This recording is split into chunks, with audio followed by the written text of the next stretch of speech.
The Flayed Hand by Guydemaupassant. One evening about 8 months ago I met with some college comrades at the lodgings of our friend Louis R. We drank punch and smoked, talked of literature and art, made jokes like any other company of young men. Suddenly the door flew open, and one who had been my friend since boyhood burst in like a hurricane. "Guess where I come from," he cried. "I bed on the Mayville," responded one. "No," said another, "you're too gay. You come from borrowing money, from burying a rich uncle, or from pawning your watch." "You're getting sober," cried a third, "and as you scented the punch in Louis's room, you came up here to get drunk again." "You're all wrong," he replied. "I come from P in Normandy, where I have spent 8 days, and whence I have brought one of my friends, a great criminal, whom I ask permission to present to you." With these words he drew from his pocket a long, black hand, from which the skin had been stripped. It had been severed at the wrist. Its dry and shriveled shape, and the narrow, yellowed nails, still clinging to the fingers, made it frightful to look upon. The muscles, which showed that its first owner had been possessed of great strength, were bound in place by a strip of parchment-like skin. "Just fancy," said my friend, "the other day they sold the effects of an old sorcerer, recently deceased, well known in all the country. Every Saturday night he used to go to witch gatherings on a broomstick.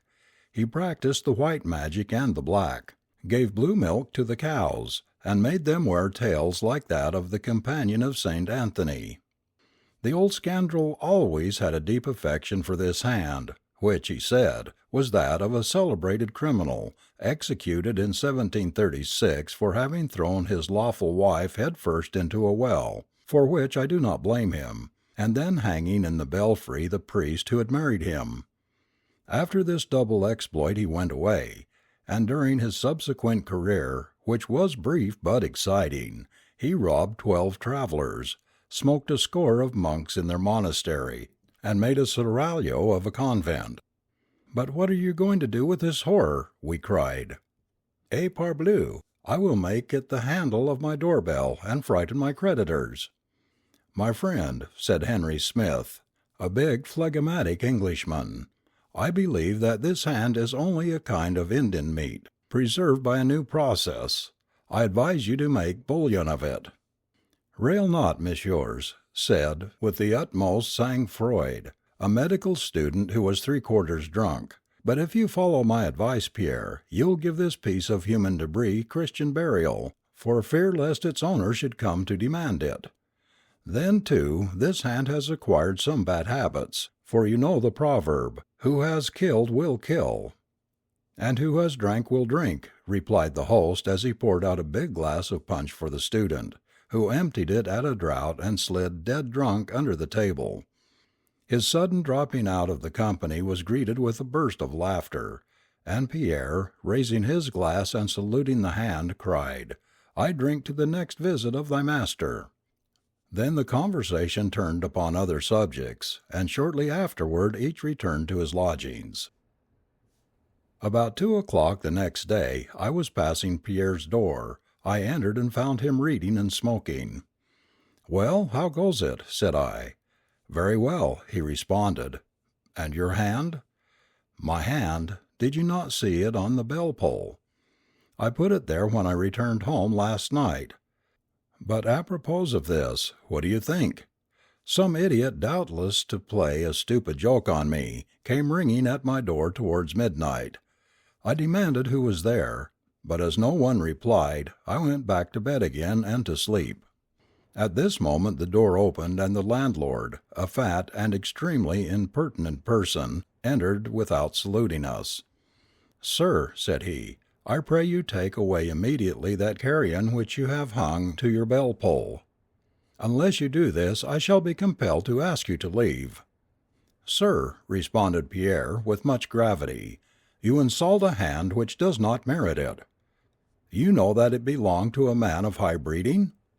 The landlord turned on his heel and made his exit, without speaking.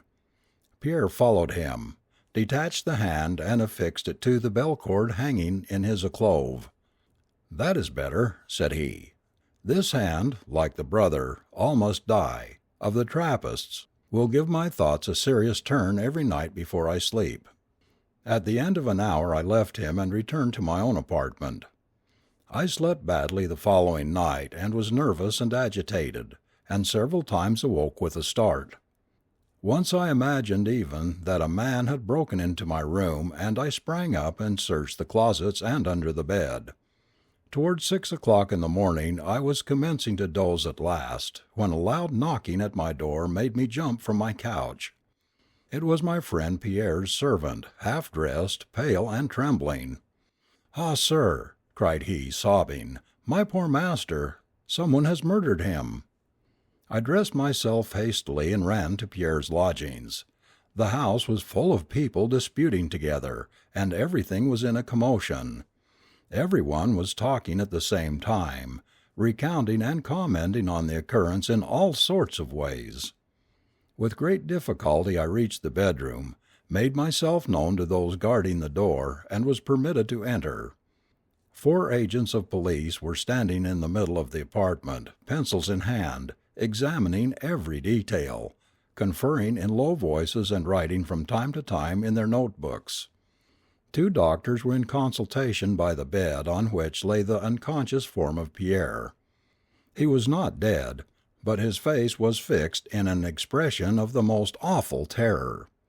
His eyes were open their widest, and the dilated pupils seemed to regard fixedly, with unspeakable horror, something unknown and frightful. His hands were clenched. I raised the quilt which covered his body from the chin downward, and saw on his neck, deeply sunk in the flesh, the marks of fingers. Some drops of blood spotted his shirt. At that moment one thing struck me. I chanced to notice that the shriveled hand was no longer attached to the bell cord. The doctors had doubtless removed it to avoid the comments of those entering the chamber where the wounded man lay, because the appearance of this hand was indeed frightful. I did not inquire what had become of it. I now clipped from a newspaper of the next day the story of the crime with all the details that the police were able to procure. A frightful attempt was made yesterday on the life of young M. Pierre B. student, who belongs to one of the best families in Normandy. He returned home about 10 o'clock in the evening, and excused his valet, Bovin, from further attendance upon him, saying that he felt fatigued and was going to bed. Towards midnight, Bovin was suddenly awakened by the furious ringing of his master's bell. He was afraid and lighted a lamp and waited. The bell was silent about a minute, then rang again with such vehemence that the domestic, mad with fright, flew from his room to awaken the concierge, who ran to summon the police, and at the end of about 15 minutes, 2 policemen forced open the door. A horrible sight met their eyes. Furniture was overturned, giving evidence of a fearful struggle between the victim and his assailant. In the middle of the room, upon his back, his body rigid, with livid face and frightfully dilated eyes, lay motionless young Pierre B., bearing upon his neck the deep imprints of 5 fingers. Dr. Bourdian was called immediately, and his report says that the aggressor must have been possessed of prodigious strength, and have had an extraordinarily thin and sinewy hand, because the fingers left in the flesh of the victims 5 holes like those from a pistol ball, and had penetrated until they almost met. There is no clue to the motive of the crime or to its perpetrator. The police are making a thorough investigation. The following appeared in the same newspaper next day. Monsieur Pierre B., the victim of the frightful assault of which we published an account yesterday, has regained consciousness after 2 hours of the most assiduous care by Dr. Bourdian. His life is not in danger, but it is strongly feared that he has lost his reason. No trace has been found of his assailant. My poor friend was indeed insane. For 7 months I visited him daily at the hospital where we had placed him, but he did not recover the light of reason. In his delirium strange words escaped him, and, like all madmen, he had one fixed idea. He believed himself continually pursued by a spectre. One day they came for me in haste, saying he was worse, and when I arrived I found him dying. For 2 hours he remained very calm, then suddenly, rising from his bed in spite of our efforts, he cried, waving his arms as if a prey to the most awful terror, "Take it away! Take it away! It strangles me! Help! Help!" Twice he made the circuit of the room, uttering horrible screams, then fell face downward, dead. As he was an orphan, I was charged to take the body to the little village of P, in Normandy, where his parents were buried. It was the place from which he had arrived the evening he found us drinking punch in Louis R's room, when he had presented us the Flayed Hand. His body was enclosed in a lead coffin, and 4 days afterwards I walked sadly beside the old curé, who had given him his first lessons, to the little cemetery where they dug his grave. It was a beautiful day, and sunshine from a cloudless sky flooded the earth.